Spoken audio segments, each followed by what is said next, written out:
Bismillahirrahmanirrahim.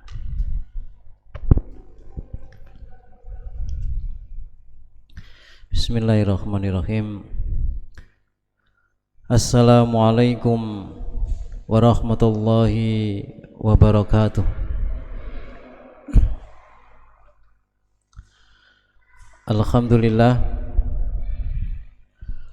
Alhamdulillahilladzi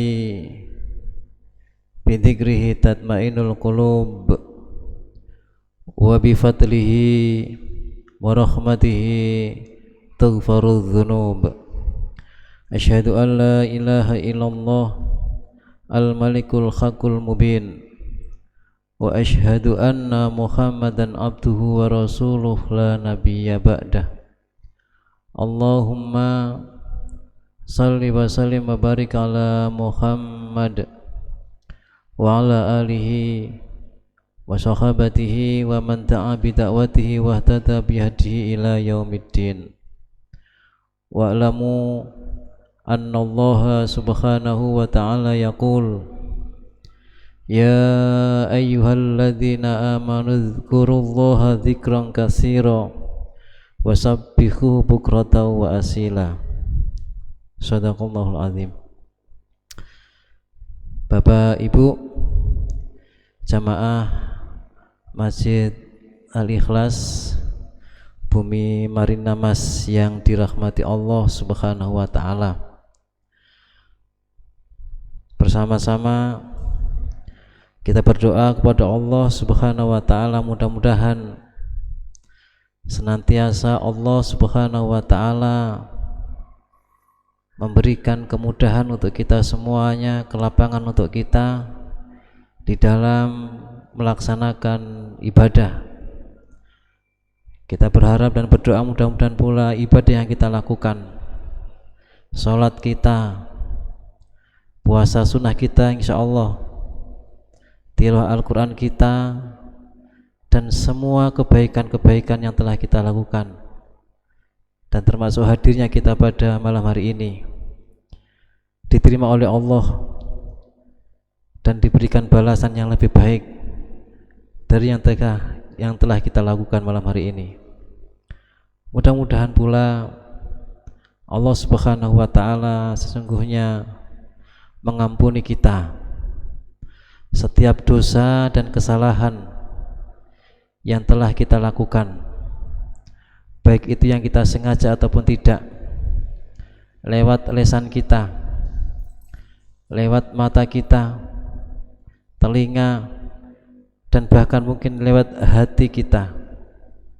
Setiap waktu dan saat kita lakukan itu dosa dan kesalahan, Allah Subhanahu wa taala mengampuni dosa dan kesalahan itu.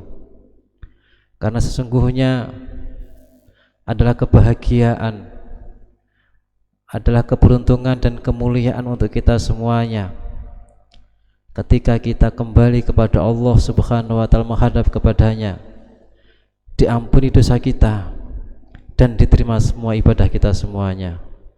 Maka itulah kata Allah, faman zuhziha 'anil nar wa udkhilal jannah faqad faz.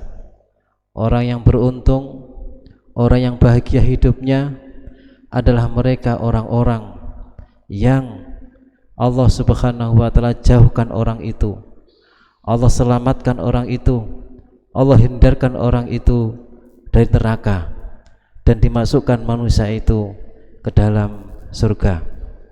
Itulah sesungguhnya kemenangan yang sejati, kebahagiaan yang sesungguhnya yang Allah berikan kepada kita orang-orang beriman. Faman zuhziha 'anil nar wa udkhilal jannah faqad faz. Maka sungguh beruntung dan bahagia orang itu ketika diselamatkan Allah dari neraka dan dimasukkan ke dalam surga. Itulah kata Allah Subhanahu wa taala dalam Al-Qur'an surat Ali Imran ayat yang ke-185,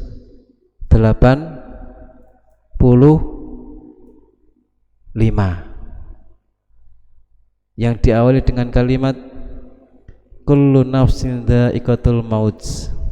Coba ketika Allah Subhanahu wa taala menyampaikan kemuliaan, keberuntungan bagi orang-orang beriman diawali dengan kalimat kullu nafsin dha'iqatul maut. Disampaikan oleh Allah dalam Al-Quran surat Ali Imran ayat 185. Maka Ustaz, sudah dibaca. Setiap yang bernyawa akan merasakan mati. Nah, kullu nafsin dha'iqatul maut. Siapa itu? Kita. Siapa yang bakalan mati? Kita. Ya apa enggak? Semuanya akan mati. Mati itu akhirnya kemana? Kalau mati akhirnya kemana?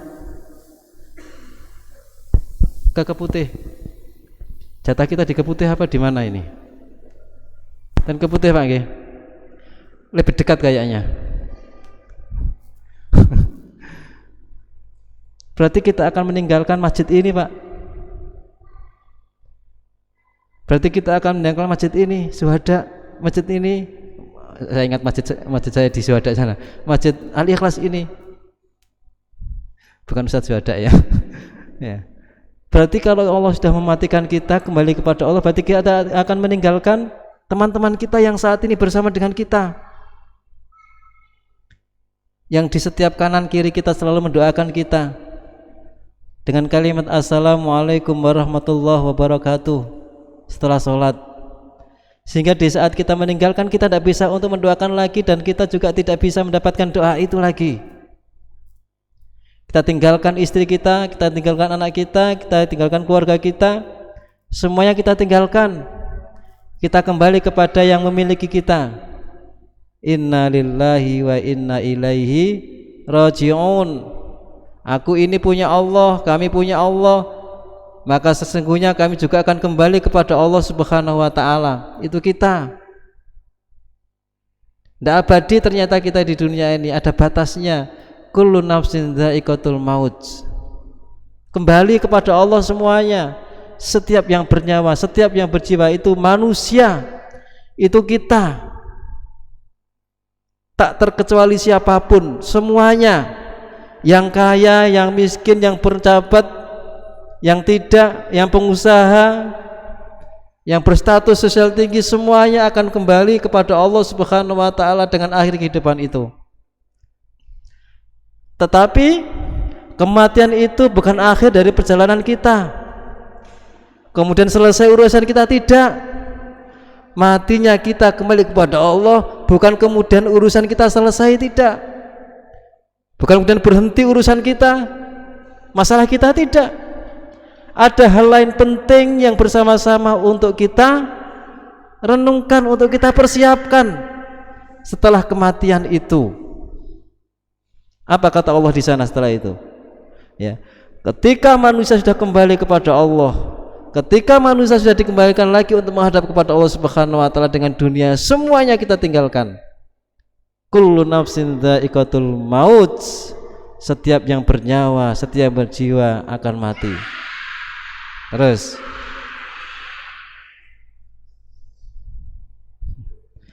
maka Ustaz coba diulangi lagi dan dilanjutkan. Setiap yang bernyawa akan merasakan mati, dan hanya pada hari kiamat sajalah diberikan dengan sempurna balasanmu. Nah, wa innama tuwaffawna ujurakum yaumal qiyamah, kata Allah. Bapak, Ibu, balasan Allah Subhanahu wa ta'ala yang sempurna itu di mana? Di akhirat. Balasan Allah yang paling tinggi, yang paling mulia, yang paling sempurna itu di mana? Di akhirat. Kalau di dunia ini kita berbuat baik kemudian mendapatkan kebaikan dari Allah, itu baru kecil. Kalau bahasanya orang Surabaya namanya apa itu? Dalam apa, Pak? Kalau kita saat ini berbuat baik, kemudian Allah memberikan balasan kebaikan itu kepada kita, ya, itu belum sempurna kebaikan balasan yang Allah berikan kepada kita, itu baru kecil. Kalau bahasanya orang Jawa, orang Surabaya disebut apa itu? Namanya apa? Persekot, DP, baru kecil Pak, kan begitu. Semua kebaikan yang kita lakukan yang kemudian Allah Subhanahu wa taala berikan ganti itu saat ini kita di dunia berikan balasan itu kita di dunia itu baru kecil. Sempurnanya balasan itu nanti ya. Tingginya balasan Allah itu nanti di akhirat disempurnakan oleh Allah, konkret dilunasi sama Allah, disempurnakan itu oleh Allah Subhanahu wa taala. Wa innama tuwaffawna ujurakum yaumal qiyamah. Balasan kita nanti Pak jamaah disempurnakan oleh Allah Subhanahu wa taala di sana di akhirat. Duduk kita saat ini, salat kita saat ini, mendengarkan kita taklim kita saat ini, sedekah kita saat ini, yang kita lakukan saat ini itu nanti disempurnakan oleh Allah di akhirat. Tidak usah khawatir kita. Dan Allah tidak pernah berbuat zalim sedikit pun kepada manusia. Sedikit pun tidak akan dikurangi oleh Allah Subhanahu wa taala dengan kebaikan yang kita lakukan. Sama sekali tidak ada. Allah tuntaskan itu. Innallaha la yukhliful mi'ad. Allah akan selalu menepati apa yang dijanjikan. Setiap kebaikan sekecil apapun Allah akan berikan itu balasan untuk kita semuanya. Famay ya'mal mithqala dzarratin khairan yarah. Terus Ustaz.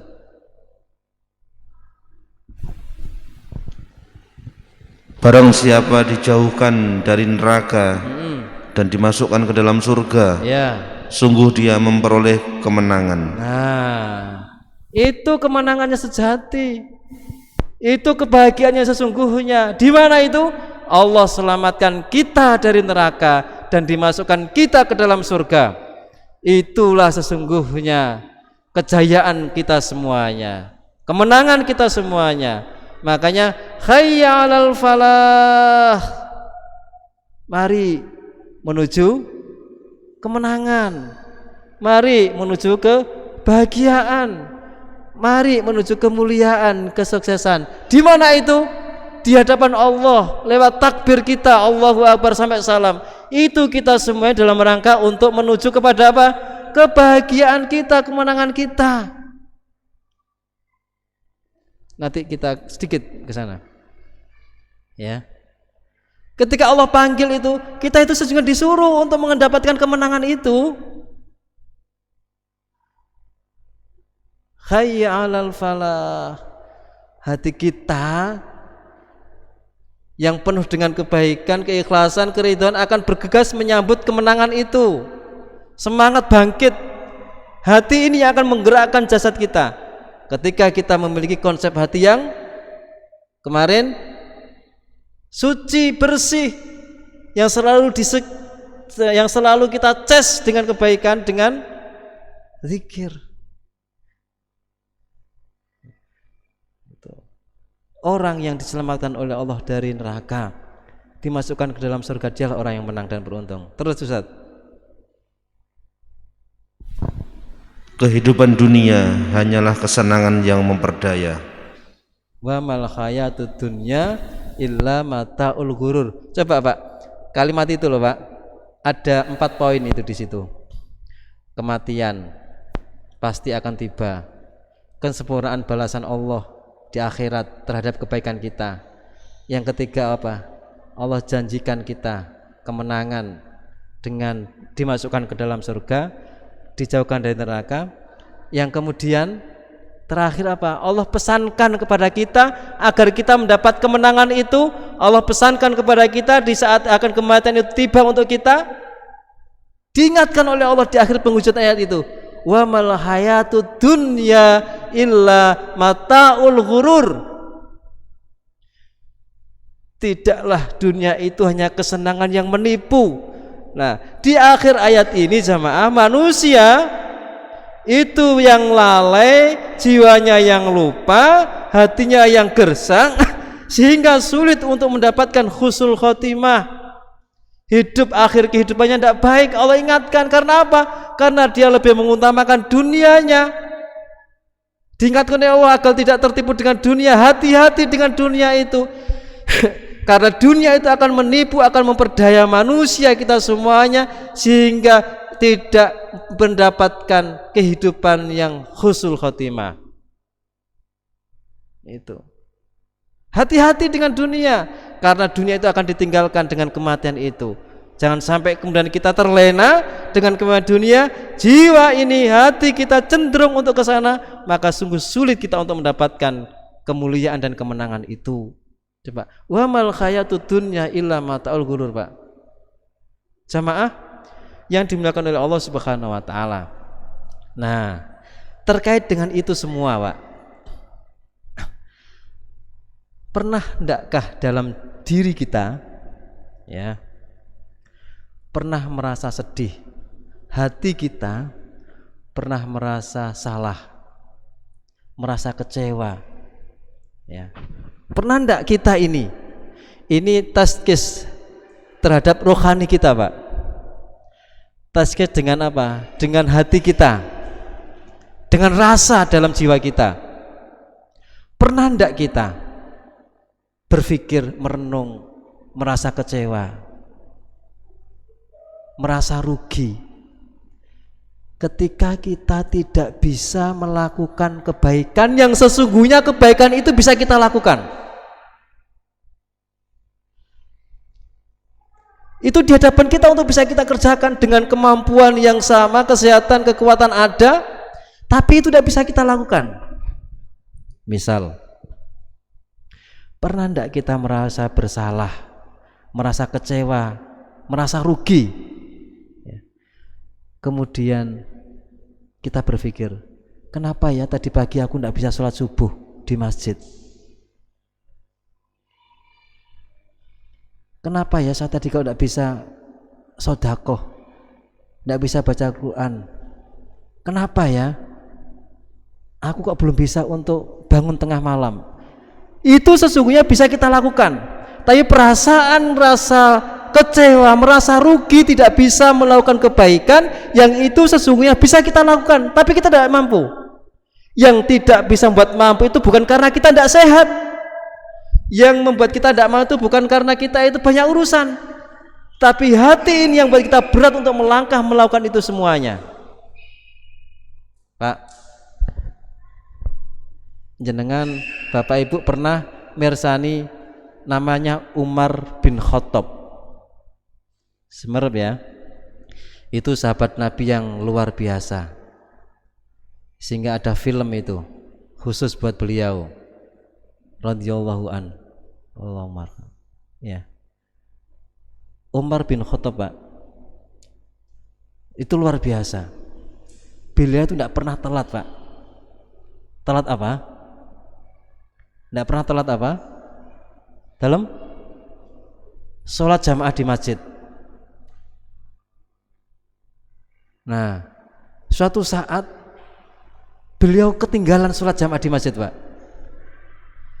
Ini hadis riwayat, ini hadis dibawa diceritakan oleh anaknya Abdullah bin Umar.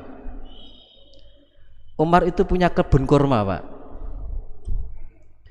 Punya kebun kurma. Kemudian dia bekerja, artinya ngendangi, manen mungkin. Nah, ketika manen, Pak, saking sibuknya, saking banyaknya urusan di situ, dia pulang, selesai urusan dia pulang, Pak.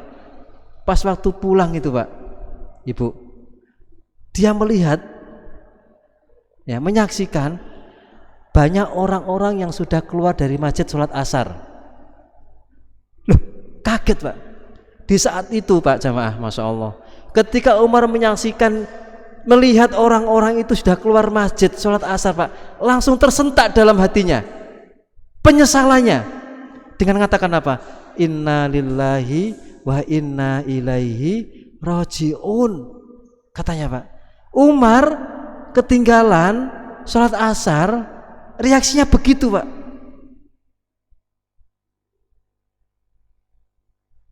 Coba.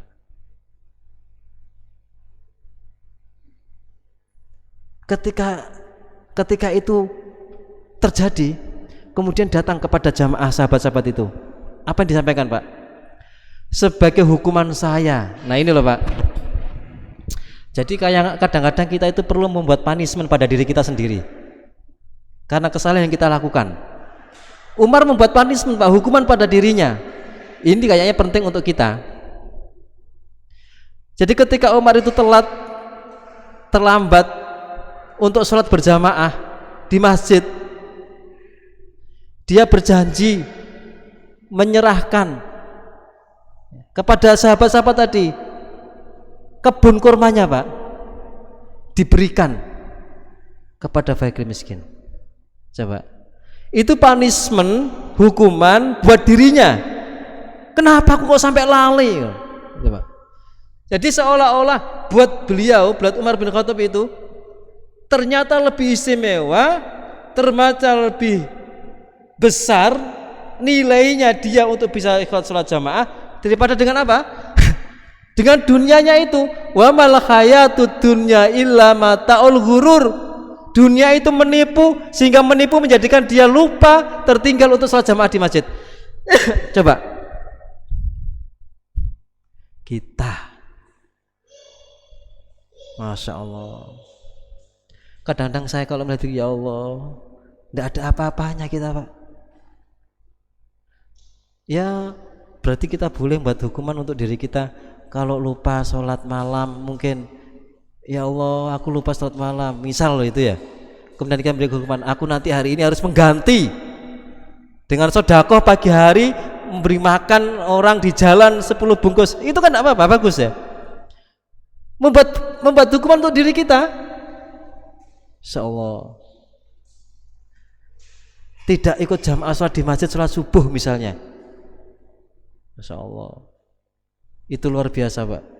Kita insya Allah sering pernah dengarkan begini ya, sholatul fajri khairum minad dunya wa ma fiha. Coba sholat fajar itu Pak, itu kata Rasulullah itu lebih baik, lebih mulia, lebih istimewa daripada apa? Dunia dan seisinya. Coba bayangkan. Terus kayak apa kira-kira pahala, kelebihan, keistimewaan yang Allah Subhanahu wa taala berikan kepada kita dengan dunia ini loh Pak, itu beserta isinya, duduk kosongan. Berarti sholat fajar 2 rakaat itu lebih baik daripada fortuna, lebih baik daripada rumah, hotel, apartemen, lebih. Dan itu bukan hanya di wilayah ini, bukan hanya di Surabaya, bukan hanya di Indonesia, tapi dunia beserta isinya. Salat fajar, maka jangan ditinggalkan. Ini semuanya untuk menjadikan hati kita agar selalu termotivasi, jiwa kita harus selalu disupport untuk selalu bisa menggerakkan, melaksanakan aktivitas itu. Rasa bersalah, rasa menyesal, rasa rugi ketika kita tidak bisa melakukan kebaikan yang sesungguhnya kebaikan itu bisa kita lakukan, itu perlu kita berikan hukuman pada diri kita dengan kebaikan lagi yang lain. Coba mengganti, itu bentuk ungkapan Pak. Coba. Nah, kalau kita melihat sholat itu Pak ya, fadilah, insya Allah di bab sholat itu banyak kan orang yang datang ya, setiap langkah kakinya ya, dihitung kebaikan, setiap langkah kakinya dihapus kesalahan.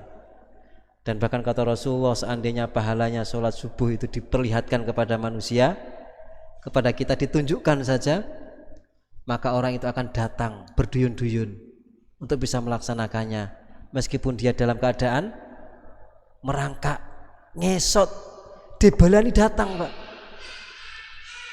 Itu akan mudah dilakukan bagi orang yang memiliki kebersihan, kenyamanan jiwa seseorang itu. Ya. Jamaah yang dimuliakan oleh Allah Subhanahu wa taala. Maka hati kita ketika ada penyesalan, merasa kecewa, merasa rugi, tidak bisa melakukan kebaikan, berarti masih memancarkan nur, cahaya dalam jiwa ini.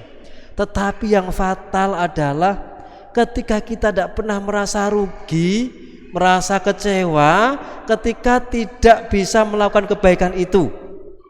Itu pertanyaan buat diri kita, ada apa dengan diriku ini? Tidak pernah sedikit pun terbesit, tidak pernah ada penyesalan ketika tidak bisa melakukan itu, apalagi meninggalkan sesuatu yang wajib. Tidak pernah merasa dosa, tidak pernah merasa salah. Berarti hati kita telah tertutup, hati kita telah terkunci, sehingga tidak bisa untuk membedakan apa itu kebaikan dan apa itu yang salah. Itu yang bahaya. Orang yang tidak pernah merasa bersalah dengan sesuatu yang dia tinggalkan karena kewajiban itu, dengan kewajibannya, ada problem Pak dengan dirinya, ada masalah dengan hatinya. Itu bahaya. Gak ada merasa menyesal, gak ada merasa berdosa. Gak sholat itu gak merasa berdosa. Itu bahaya. Ninggalkan sholat fardu 5 waktu itu tidak merasa bersalah, tidak merasa berdosa. Itu hukuman buat diri kita Pak. Itu azab itu. Allah Subhanahu wa taala mengunci hati orang itu sehingga hatinya tidak bisa untuk membuka, menerima kebaikan dan kebenaran itu.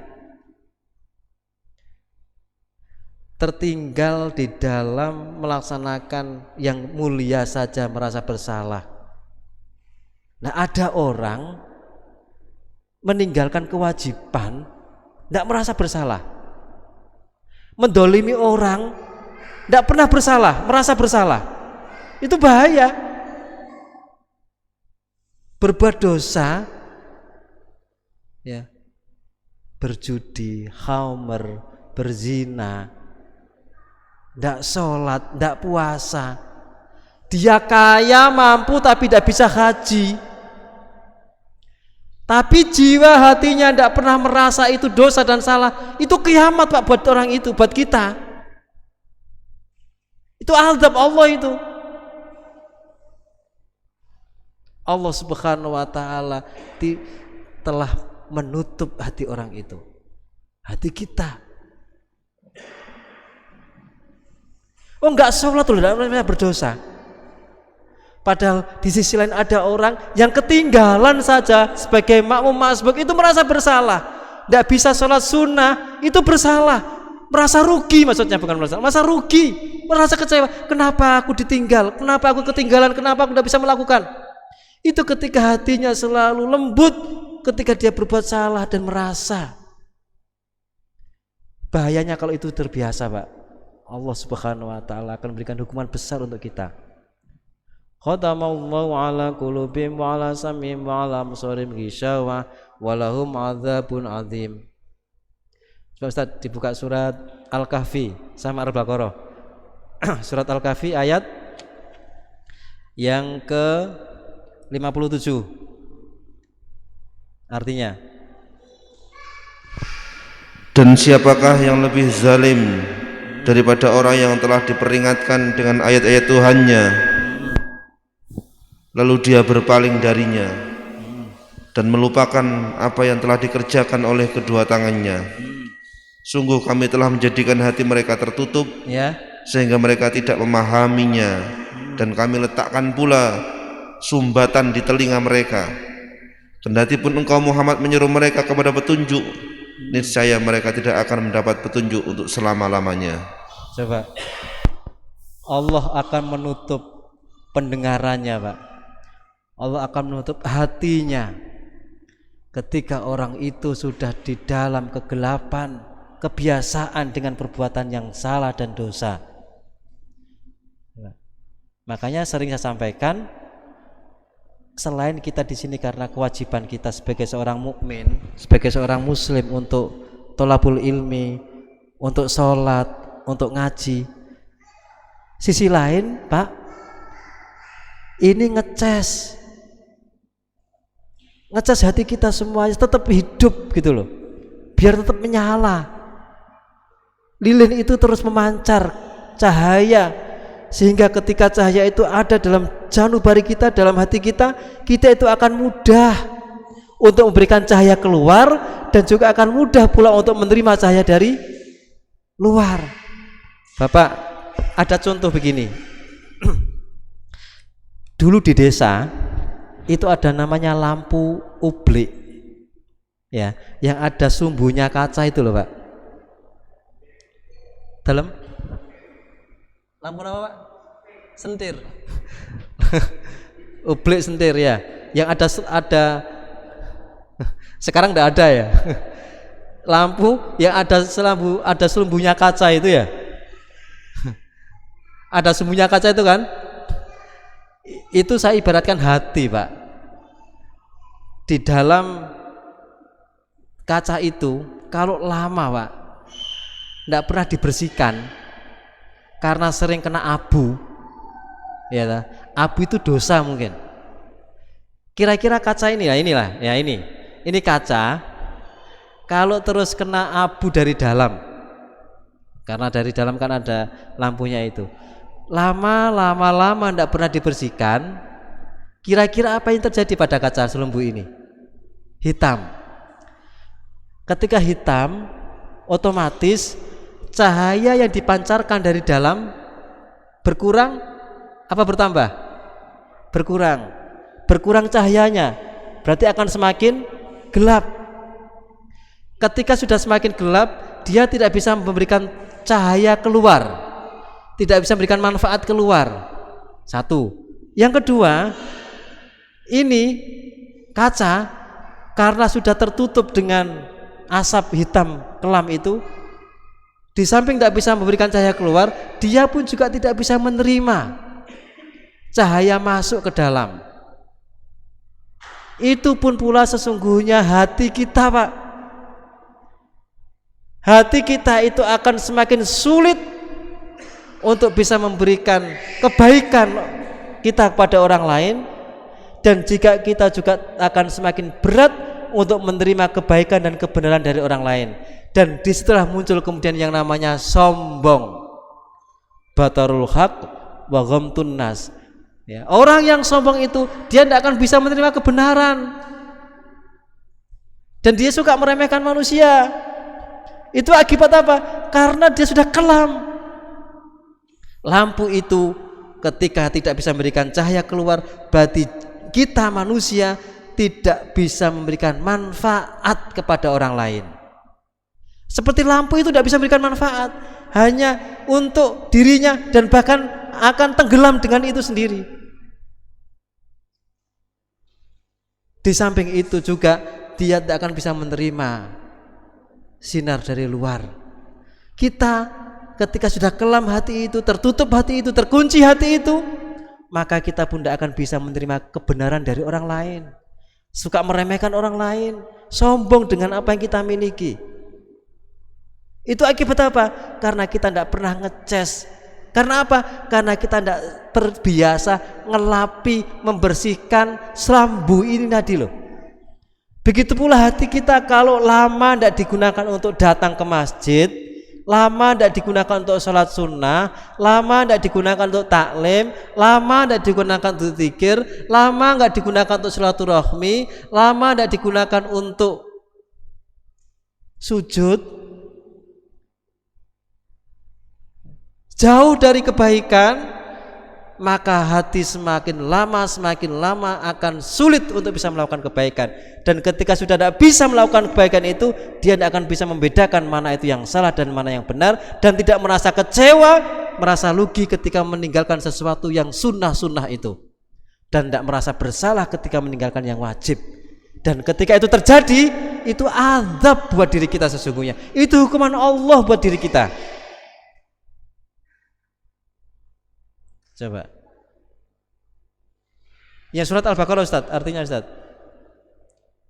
Khatamallahu ala qulubihim, artinya monggo. Terakhir.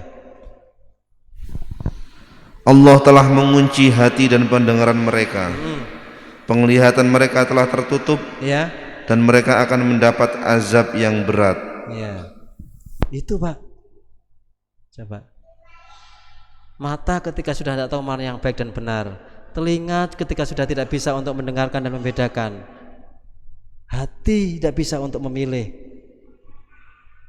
maka sesungguhnya orang itu tidak ada dalam kebaikan, tidak bisa melakukan kebaikan. Yang bisa dilakukan hanyalah dosa.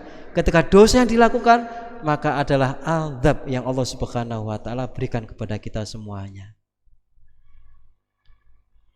Marilah bersama-sama kita untuk mengingatkan diri kita, ya, sering bermuhasabah, sering merenung di saat kita mau tidur. Tadi pagi apa yang kita lakukan? Salat apa sunnah yang kita tinggalkan? Coba sekali-kali kita mengevaluasi rawatib kita Pak. Coba rawatib kita, subuh tadi dilakukan apa enggak? Zuhur, qobliyah, ba'diyahnya berapa? Ada yang ditinggalkan apa enggak? Asar, maghrib, isya. Kalau kita sudah terbiasa mengevaluasi dengan amal ibadah kita, itu menunjukkan bahwa kita punya kesungguhan untuk mengisi diri ini. Dan kita harus merasa kurang.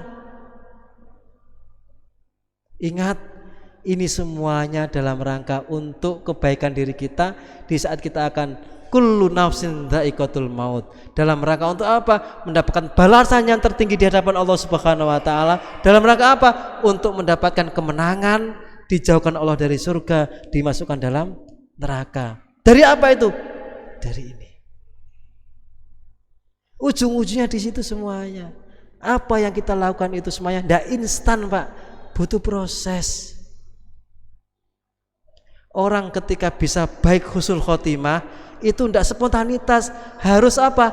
Dilalui proses dan bisa menikmati proses itu dengan baik. Kan begitu. Enjoy in process, kan begitu ya. Menikmati perjalanan itu dengan baik sehingga ketika selesai akhir itu kita menghadap Allah dalam keadaan apa? Husnul khotimah. Husnul khotimah itu butuh proses.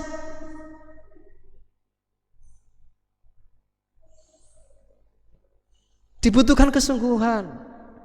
Dan ketika pertama itu kita dapatkan, insya Allah Allah akan memberikan balasan terbaik untuk kita nanti. Dan ketika itu sudah Allah berikan kepada kita, maka kita akan diberikan kemenangan. Catatan terakhir kata Allah, wa mal hayatud dunya illa mataul ghurur. Hati-hati dengan itu semuanya. Jangan sampai dunia itu melenakan kita untuk mendapatkan husnul khotimah. Jangan sampai dunia itu melenakan kita untuk mendapatkan balasan yang terbaik di akhirat. Dan jangan sampai dunia itu melenakan kita sehingga kita tidak mendapatkan kemenangan di hadapan Allah Subhanahu wa taala kelak. Mudah-mudahan Allah Subhanahu wa taala memberikan kepada kita jiwa yang khusyuk, yang mutmainnah. Nanti pada endingnya begini Pak, irji'i ila rabbika, ya gimana? Irji'i ila rabbiki radhiyatan mardiyah fadkhuli fi ibadi wadkhuli jannati. Ya ayyatuhan nafsul mutmainnah, wahai jiwa-jiwa yang tenang. Coba Allah panggil Pak, ya ayyatuhan nafsul mutmainnah irji'i ila rabbiki radhiyatan mardiyah fadkhuli fi ibadi wadkhuli jannati. Itu tuh indah sekali itu. Surat apa itu? Surat Al-Fajr,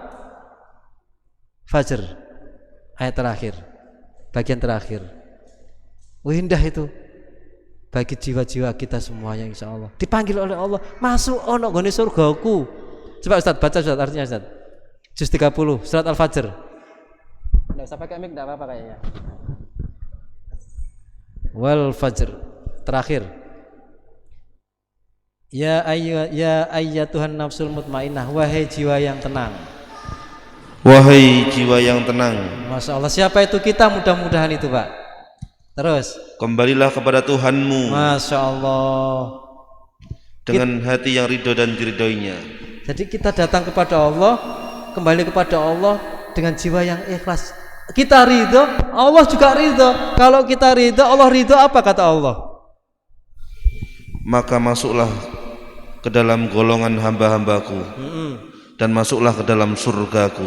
Masya Allah. Coba, hamba siapa itu? Hamba-hamba yang soleh, ahli jannah, dan kita disuruh masuk bersama-sama dengan mereka semuanya.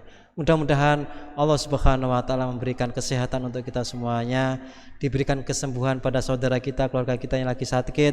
Mudah-mudahan kita semuanya diberikan kemudahan oleh Allah untuk selalu bisa beribadah dengan nikmat, dan kita bisa kembali kepada Allah Subhanahu wa taala dalam keadaan husnul khotimah insyaallah. Subhanakallahumma bihamdika asyhadu an la ilaha illa anta astaghfiruka wa atubu ilaik. Assalamualaikum warahmatullahi wabarakatuh.